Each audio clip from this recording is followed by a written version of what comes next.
అయితే ఆ కాలేజ్లో టీచర్స్ కాదు, లెక్చరర్స్. లెక్చరర్స్ స్టూడెంట్స్ ఉంటారు.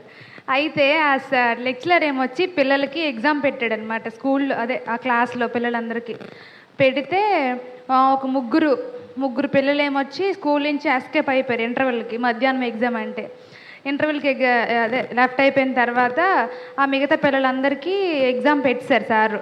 పెట్టేసిన తర్వాత ఆరు సాయంత్రం అంతా ఆడుకున్నారు. నెక్స్ట్ డే స్కూల్కి వచ్చినప్పుడు వాళ్ళు ముగ్గురు బయట మాట్లాడుకున్నారట. ఏమని, రేపు సార్ అడిగితే ఏం చెప్తాంరా అని చెప్పి ముగ్గురు మాట్లాడుకుంటే ఏమనుకున్నారంట, వాళ్ళలో ఒకడికి ఒక ఆలోచన వచ్చిందట. రేపు సార్కి ఏమైనా మనల్ని అడిగితే మనమేమొచ్చి రేపు నిన్న పెళ్ళికి వెళ్ళాం సార్, మేము కారులో వెళ్ళాము పెళ్ళికి, కార్ బుక్ చేసుకుని వెళ్ళాము అని చెప్దాం మనము. మళ్ళీ దారిలో వస్తుండగా, అదే మధ్యాహ్నం లంచ్కి వెళ్ళాం సార్ అని చెప్దాము, మధ్యలో వస్తుండగా కార్కేమో ప్యాచ్ అయిందని చెప్దాము అని చెప్పి అనుకున్నారంట ముగ్గురు.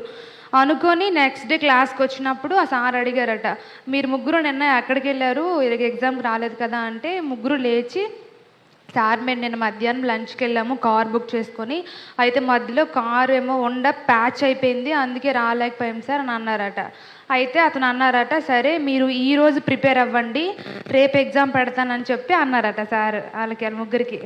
అన్న తర్వాత ఆ రోజు ప్రిపేర్ అయ్యారట వాళ్ళ లెసన్స్లో ఎగ్జామ్స్కి. ప్రిపేర్ అయ్యి నెక్స్ట్ డే వాళ్ళ ఎగ్జామ్కి వెళ్ళినప్పుడు ఆ ముగ్గురికి మాత్రమే ఎగ్జామ్ పెట్టారట. పెట్టినప్పుడు ఆ ఎగ్జామ్ పేపర్లో 2 క్వశ్చన్లు, ఒక్కొక్కరిని 4 రూమ్లకి డివైడ్ చేశారట. ఏటా క్వశ్చన్ పేపర్లో 2 క్వశ్చన్స్ అంటే, ఒకటి మీ పేరేటి, రెండో క్వశ్చను నిన్న మీరు వెళ్ళిన కారుకి ఏ టైరు పంచర్ అయిందని చెప్పేసి రాశారట.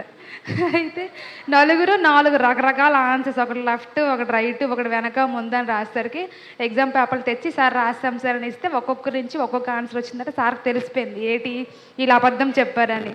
తర్వాత పనిష్మెంట్ ఏంటో మనకు తెలియాలి.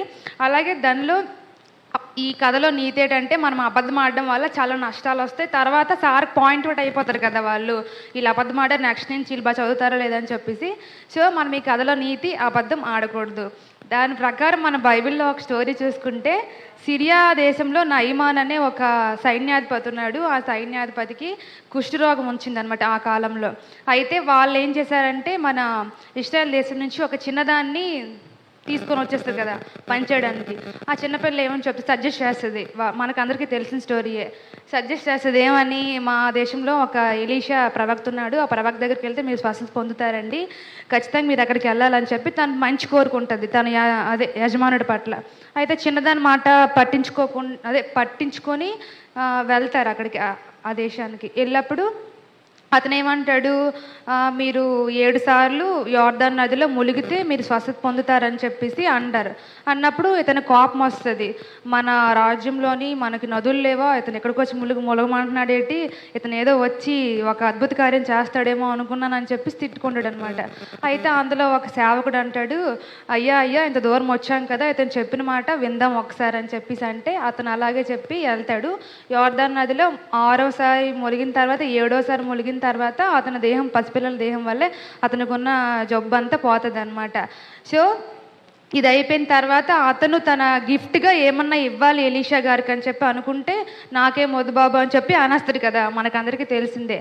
అనేసిన తర్వాత ఆ ఎలీషా గారి పక్కన గెహజీ అని ఒక సైనికుడు అసిస్టెంట్ ఉంటాడు. ఆ అసిస్టెంట్కి ఒక దురాలోచన వస్తుంది, నేను అబద్ధమాడి ఎలాగైనా అతను తెచ్చుకున్నవన్నీ నేను సొంతం చేసుకోవాలని ఒక చిన్న బుద్ధి పుడుతుంది అనమాట, దురబుద్ధి పుడుతుంది. పుట్టినప్పుడు అతను వెళ్ళిపోయినప్పుడు వ్యాంగ్ వెనక పరిగెట్టుకొని వెళ్ళి, మా సేవకుడు ఇలాగ 2 జతలు బట్టలు అడిగారని చెప్పి అడిగితే, 2 జతలు ఏడు బాబు అని చెప్పి వెండి బట్టలు అన్నీ తీసుకుంటాడు అనమాట. ఆ విషయం ఎవరికి అర్థమవుతుంది అని అంటే, ఎలీషాకి అర్థమవుతుంది.